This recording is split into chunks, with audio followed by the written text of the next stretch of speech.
Wale watakaye siku walikuja. Ubu turi kumwe nabo. Leo tuko pamoja nao. Mana aciye akayirika batuzanira ndi Mungu alikata njia akawaleta apewe sifa. Uriya ndi gukuraho ubwanje.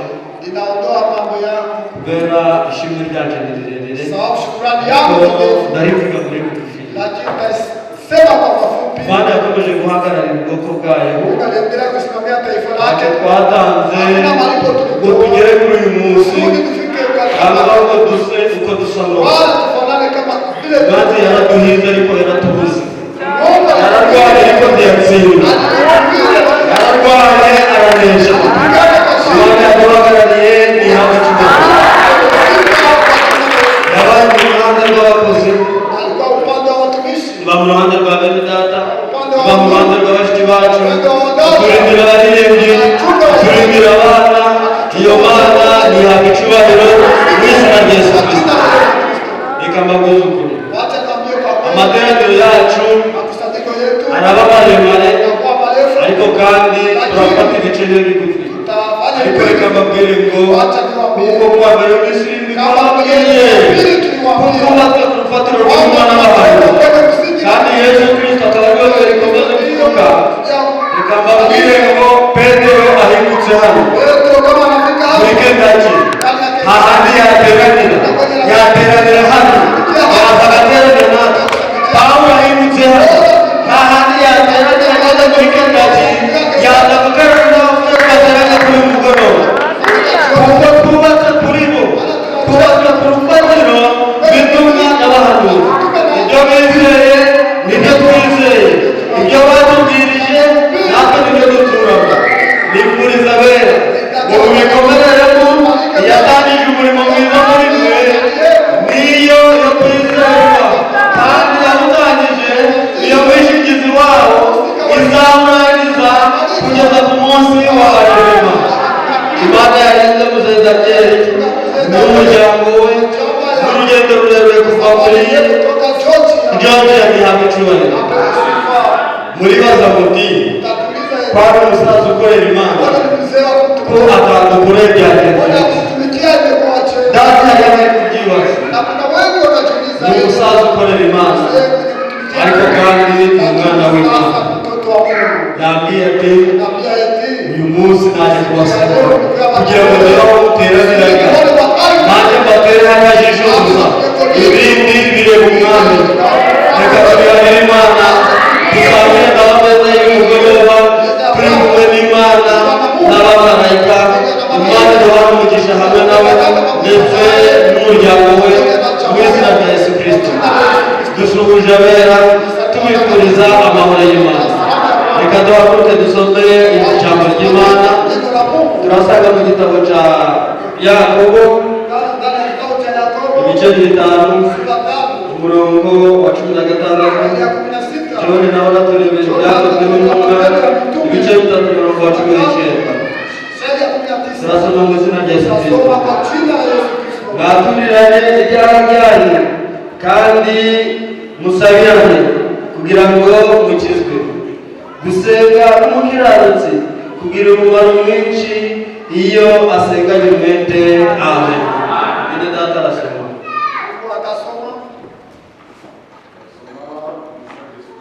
Amen. Uyu uwo mureba kandi muzi Yakozwe n'intumwa 3:19. Matendo ya Mitume 3:19. Nuko mwihane muhindukire ibyaha byanyu bihanagurwe ngo iminsi yo guhemburwa ibone ukwiza ituruka ku Mwami Imana. Ine data kumbuka ayobora isengesho. Tukumbuka ataongoza ombi. Data twese Mana dukunda. Mana y'ibambe n'imbabazi. Turagushimye turaguhimbaje Uwiteka kuko ibyo wadukoreye ni byinshi ntawabirondora. Izina ryawe ricyubahiro. Iminsi 365 ni myinshi.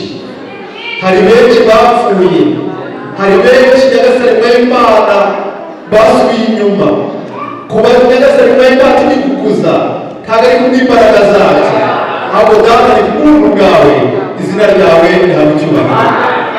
Kuba turiho nyagasani w'Imana ntacyo twatanze ngo tube turiho. Uwiteka uratuzigamye mu intambara nyinshi, mu bigeragezo byinshi, ariko Data wabanye natwe. Uwiteka izina ryawe ricyubahiro. Uwiteka turamushimye, turamuhimbaje kuba tugeze kuri uyu munsi. Uwiteka w'Imana usoza umwaka wa 2025. Uwiteka w'Imana ni amashimwe menshi cyane ari mu mitima yacu. None Data mwiza, tugeze mu mwanya wo kumva ijambo ryawe. Turakwinginze kugira ngo aya magambo asohoye mu matwi yacu udukurire imyuka byacu kuri uyu munsi. Wemere nyagasani uzuganize imitima yacu, maze Data ubwire ko batanga ijambo ryawe, maze nusige umugaragu wawe Data usigire kumva ko tukwambaje mu izina rya Yesu Kristo. ashobora kwicara. Mana yacu ahabwa icyubahiro n'izina rya Yesu Kristo. Mwe kwita ku bukonje kubera igihe kizagera maze Yesu umwami wacu azabikuraho. Tuzagira umudendezo, tuzagira n'umutekano mu izina rya Yesu Kristo. Bakira indamutso z'umusaza bagaragaza avuganira agira ngo basuhuze mu izina rya Yesu Kristo. Muzehe Rukundo nawe yabyembuye ndamutse abera bose mu izina rya Yesu Kristo. Bakira indamutso z'umusaza Epimake mu izina ry'umwami wacu Yesu Kristo. Babene Data bo muri North Carolina babwiye ngo basuhuze mu izina ry'umwami wacu Yesu Kristo. Frere Samusoni nawe ngo Imana ibakomeze kandi bahe gusoza umwaka mu mahoro, nawe yabashuhuje mu izina ry'umwami wacu Yesu Kristo. Bari mu mirimo nabo, imirimo y'Imana, kandi imirimo burya irakomeye kuko ari igihe cy'iherezo. Mbese izo ndamutso murazakiriye. Imana ibaha umugisha mu izina rya Yesu Kristo. Hari undi musaza ndamwibagiwe witwa Ndamurinzwe abaga kwasira muri Kiwanja, nawe yabwiye ngo basuhuze mu izina ry'umwami wacu Yesu Kristo. Rero tugeze akanya keza ko kumva ijambo ry'Imana. Ni amagambo tumaze gusoma mu gitabo cya Yakobo. Ni amagambo meza kandi ni amagambo yacu kuri uyu mugoroba, jewe nawe niyo tureba kugira ngo ari twe dukosora. Iyo umuntu abwiwe arumva, iyo yumvishije agakora. Mwaturirane ibyaha byanyu kandi musabirane kugira ngo mukizwe. Gusenga k'umukiranutsi kugira umumaro iyo asenganye umwete. Amen. Twaje mu masengesho, twaje kugira ngo Imana itweze, twaje kugira ngo Imana idutunganye. Frenda agije mu materaniro na mushiki wacu Oliva, ntabwo ni n'ababona basohotse hano ku materaniro kwa mbere ajya mu bitaro muri Imana. Umwana yarabwira nibwira ko ndaje kubareba, mbona mama Dani ariwe wizeye nawe ari kumbwira ngo mwihute mutware umwana ku bitaro. Bajya kugira ngo ubwo dusanga umwana yarembye bakamuja mu bitaro, ariko twese Imana yaraturinze. Imana ikomeje kuturinda, ntihabwe icyubahiro mu izina rya Yesu Kristo. Mwaturirane ibyaha byanyu kugira ngo mukizwe. Umuntu wese ukeneye gukizwa ni uko yakwatura ibyaha akabyatura imbere y'Imana, abandi imbere ya Didasi, abandi imbere ya Faustin, abandi imbere ya Kunduka, ahubwo ari imbere y'Uwiteka. Mwaturirane ibyaha byanyu kugira ngo mukizwe, kugira ngo amasengesho yacu, amasengesho y'abera abone uko agera imbere y'Imana. Turaganira ijambo rigira riti Imana ikorana n'umuntu ufite umutima ukiranuka. Imana ntabwo yakorana n'umuntu ufite umutima w'uburiganya. Imana ntabwo yakorana n'umuntu w'indimanganya, ahubwo Imana ikorana n'umuntu ufite umutima umenetse. Ni bande bakeneye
pardonnez-nous.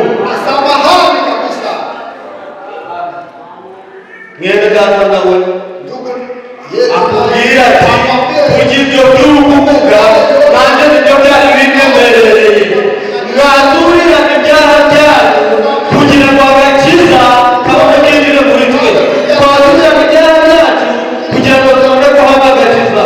Ababyemere nanjye nibaza wagira ngo ni weho gusa, wagira ngo ni buriya gusa, ahubwo ni twese. kwa ujumla Guhera kuri nje ukagera kuri uyu turi kumwe, twaturirane ibyaha byacu kugira ngo dukizwe. wote kuokolewa. Mwaturirane ibyaha byanyu Sema kandi pia musabirane ombeani kugira ngo mukizwe. kuokolewe. Kuko Sababu gusenga k'umukiranutsi kugira umumaro mwinshi iyo asenganye umwete. Ntabwo umukiranutsi yasenga nk'ikigwari, ahubwo umukiranutsi kuko aba adafite ibimurega agira Imana ibimubabaje byose kuko afite gukiranuka mu mutima we. Watura ibyaha byawe kugira ngo ubone agakiza.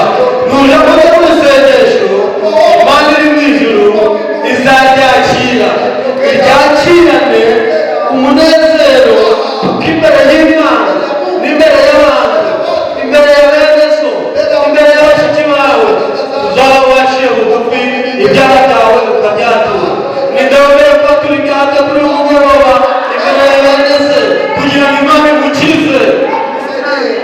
Dushaka gusezerera umwaka, ariko ibi byo muri uyu mwaka byose ndafatanya na John tubite, nawe ufatanya n'uwo mwicaranye tubite, ufatanya na Didasi tubite, tubwire Imana ngo wa Mana we tugarurire ibyiza byo wahaye ba sogokuruza bacu bagasenguka bumvira, natwe dushaka ngo uduheze amasengesho yacu yumvikane imbere y'Imana ishobora byose. Hahandi yasomye pale kwenye alisoma ni ibyakozwe n'intumwa Matendo ya Mitume ibice bitatu sura 3 ku murongo wa Washairi ya 19. 19. Ariko ahantu mwaturirane ibyaha byanyu kugira ngo mukizwe. wote kuokolewa. Mwaturirane ibyaha byanyu kandi musabirane kugira ngo mukizwe. Kuko ntabwo uzasabira mwene so uri kumucira atari urutega, ntabwo uzasabira mwene so uri kumwetegera mwene, ntabwo uzasabira mwene so ufite iby'umurega, aho bya bindi by'umurega musange niba musange umubwira uti mwene data nahemutse, narakosheje, sitwaye nabi, ariko muri aya masaha ndakwinginze babarira. Siri unisamehe. Munje ndumugabo agasaba umugore wacu imbabazi, nutazimusaba hawumareka mbinguni. Umugabo wawe nagusaba imbabazi ntabwo bizatuma ndeka umugabo wawe. Umugore wawe nagusaba imbabazi ntabwo bizatuma andika umugore wawe. Umukobwa wawe nakugomba akagusaba imbabazi ntabwo bizatuma utitwa mama we. Umuhungu wawe nagusaba imbabazi ntabwo bizatuma utitwa se. Nawe mubyeyi nusaba umwana imbabazi kubyo uzamukoreye byiza ntabwo bizatuma utita umubyeyi. Ariko yakora kuvuga ngo mwaturirane ibyaha byanyu musabirane kugira ngo mukizwe. Amasengesho y'umukiranutsi iyo asenganye umwete afite gukiranuka yihanye Imana iramwumva. Ni bande bakeneye ibirwa Imana ryumva. Mwaturirane ibyaha byanyu kugira ngo twese tubone agakiza. Imana ibamugisha mu izina rya Yesu Kristo. Turi kuganira ijambo rigira riti Imana ikorana n'umuntu ufite umutima ukiranuka. Umuntu ufite umutima ukiranuka niwe Imana izakorana nawe. Kuko abakiranutsi Imana irabakunda kuko yakunze Yobu kandi ikamurata imbere ya Satani. Ibwira Satani iti mbese Satani uturutse he? Satani asubiza Uwiteka ati vuye gutambagira isi no kuyizereramo. Uwiteka abaza Satani ati none ko wazerereye mu isi waremye abakiranutsi bayirimo, ahari baba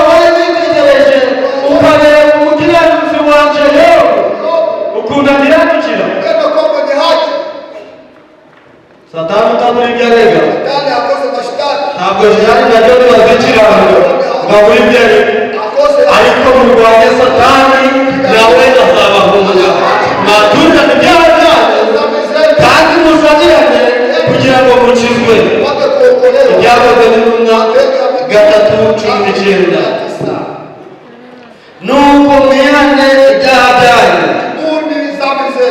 bihanagurwe ngo iminsi yo kurengurwa ibone uko isa iturutse ku mwami Imana.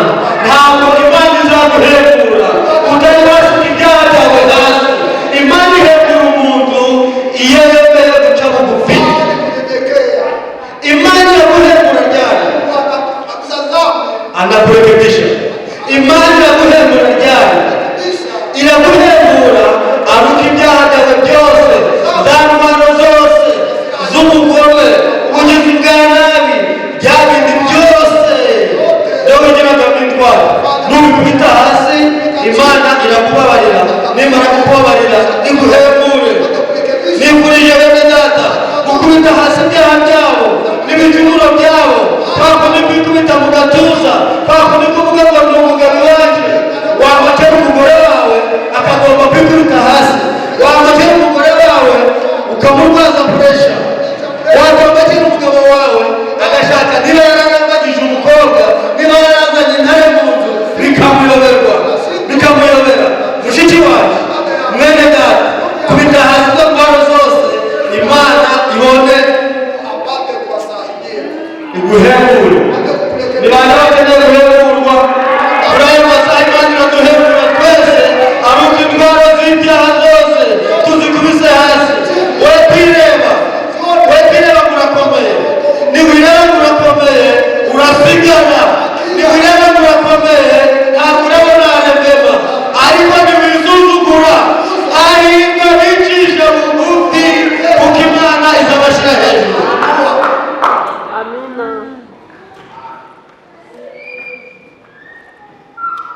Nuko mwihane ibyaha byanyu bihanagurwe. Iyo umuntu yihanye, Imana nayo ishaka shiko ikapangusa. Ntabwo n'Imana kuba gusigaye. Nuko mwihane ibyaha byanyu bihanagurwe, kugira ngo iminsi yo guhemburwa tugeze mu minsi yo guhemburwa. Imana iraguhembura ryari? Aruko indwara zacu zose tuzikubise hasi, kugira ngo iminsi yo guhemburwa kw'abana b'Imana ibone uko iza iturutse ku mwami Imana. Ni ukwihana, twarangiza kwihana tugahinduka. Niba bemeye kwihana no guhinduka, Imana irahumugisha mu izina rya Yesu Kristo. Dusomera Zaburi 33:2 umurongo wa mbere n'uwa kabiri. Zaburi 33 umurongo wa mbere n'uwa kabiri.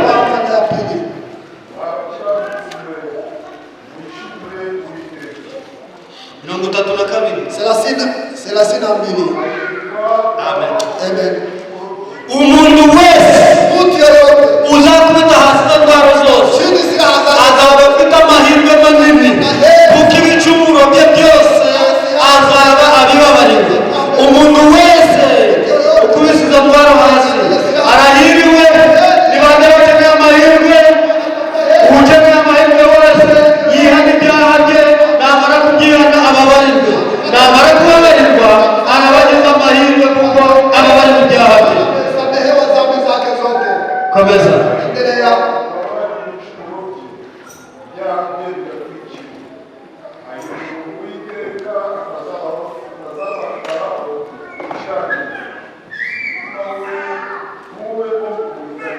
Amen.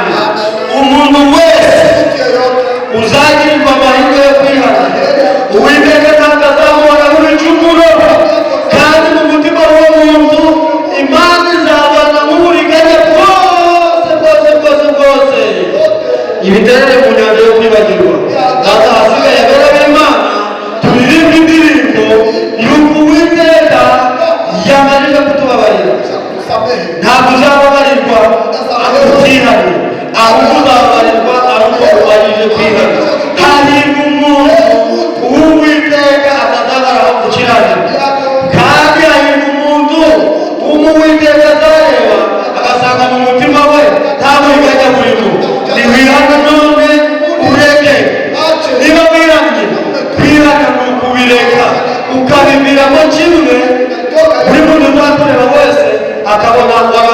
ibyaha byawe.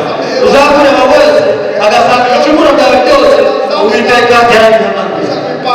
Mwaturire ibyaha byanyu, musabirane kugira ngo mukizwe. Ninde witeguye kwatura ibyaha bye, agasabira mwene se kugira ngo agire umutekano, agasabira mushiki we kugira ngo agire umutekano, akamusabira amahoro yo kuzabona arevemo. Ninde Imana ibaha umugisha mu izina rya Yesu Kristo. Ninde witeguye kwihana ibyaha bye kugira ngo iminsi yo guhembura itorero, yo guhembura uwari we wese wemeye kwihana ihonuke imanuka ivuye ku Mwami Imana. Ninde ubyemere? Nanjye ndabyemere.